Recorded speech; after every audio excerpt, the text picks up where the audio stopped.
Assalamualaikum dan salam sejahtera. Bersama saya hari ini Cikgu Hana.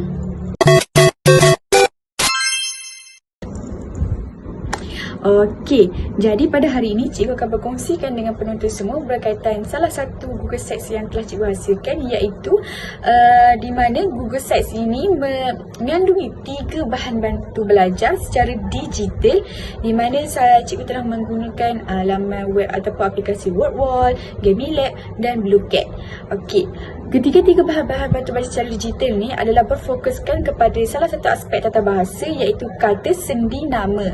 Jadi sekiranya guru ataupun murid menggunakan Google Sites ini, sudah pasti ia dapat meningkatkan kefahaman dan penguasaan murid terhadap topik kita, iaitu kata sendi nama. Seperti kita tahu, kata sendi nama ni mempunyai ciri-cirinya tertentu. Jadi melalui aktiviti pengukuhan, melalui aktiviti secara kuis, secara lembaran kerja yang telah cikgu sediakan dalam Google Sites ini, sedikit sebanyak dapat membantu guru untuk menyediakan salah satu platform untuk menguji tahap pengetahuan dan penguasaan murid. Malah kepada murid pula, penggunaan Google Sites ini dapat membantunya untuk membina pelbagai pengetahuan baru, bukan sahaja tertumpu kepada kata sendi nama itu sahaja, tetapi tertumpu juga kepada perkembangan kemahiran diri. Contohnya melalui pembinaan kemahiran diri dalam penggunaan ICT dan teknologi. Okey, kenapa cikgu kata macam tu? Sebab kalau kamu semua gunakan Google Sites yang telah cikgu hasilkan ini, dia ada 3 bahan bantu belajar secara digital kan? Jadi contohnya adalah seperti aplikasi WordWall ataupun laman web WordWall yang telah cikgu sediakan. Murid-murid dapat belajar, dapat menyiapkan tugasan dengan seronok, dengan penuh minat kerana grafiknya yang menarik, dengan belon-belon, dengan bunyi yang sangat menarik. Sedikit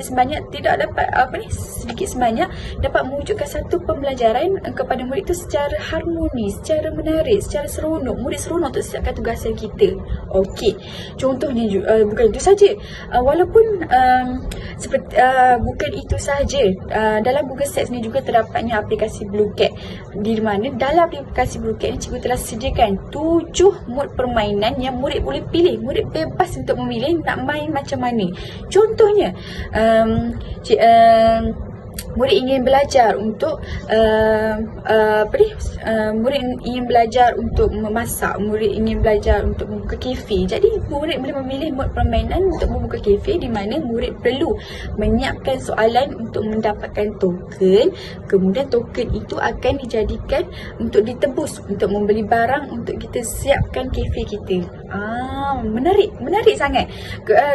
Terdapat 7 mod permainan, boleh meliputi mod permainan pahlawan. Murid perlu menyiapkan soalan supaya dapat membeli superhero, membeli pahlawan yang diminati untuk melawan musuh. Murid juga boleh belajar berniaga, berusahawanan, di mana sekiranya murid dapat menyiapkan tugasan kita, murid dapat menjawab soalan dengan betul, murid akan dapat token supaya murid itu dapat meningkatkan keusahawanan itu sendiri. Jadi untuk meneroka ke semua permainan, ke semua bahan-bahan bantu belajar secara digital yang cikgu sediakan, kamu bolehlah scan QR code yang cikgu akan sediakan di akhir video ini. Dan jangan lupa untuk berkongsi juga Google Sites ini dengan rakan-rakan yang lain, sebab takkanlah semakin banyak kita berkongsi ilmu, maka semakin banyak yang kita akan dapat. Okey, jadi secara keseluruhannya, rumusnya, penghasilan Google Sites ini memang sememangnya dapat membantu guru untuk menyediakan salah satu platform dalam menyediakan lembaran kerja ataupun menyediakan aktiviti pengukuhan yang menarik kepada murid, bukannya tertumpu kepada kertas semata-mata, namun boleh juga kepada penggunaan digital seperti aplikasi yang cikgu sediakan, iaitu WordWall, GamiLab, BlueCat dan sebagainya. Ketiga aplikasi ini sangat mudah untuk diakses, di mana dalam Google Sites yang telah cikgu sediakan ini juga cikgu telah berikan tutorial ataupun cara penggunaan setiap aplikasi ataupun setiap permainan yang telah cikgu sediakan. Jadi jangan lupa untuk scan QR code ini.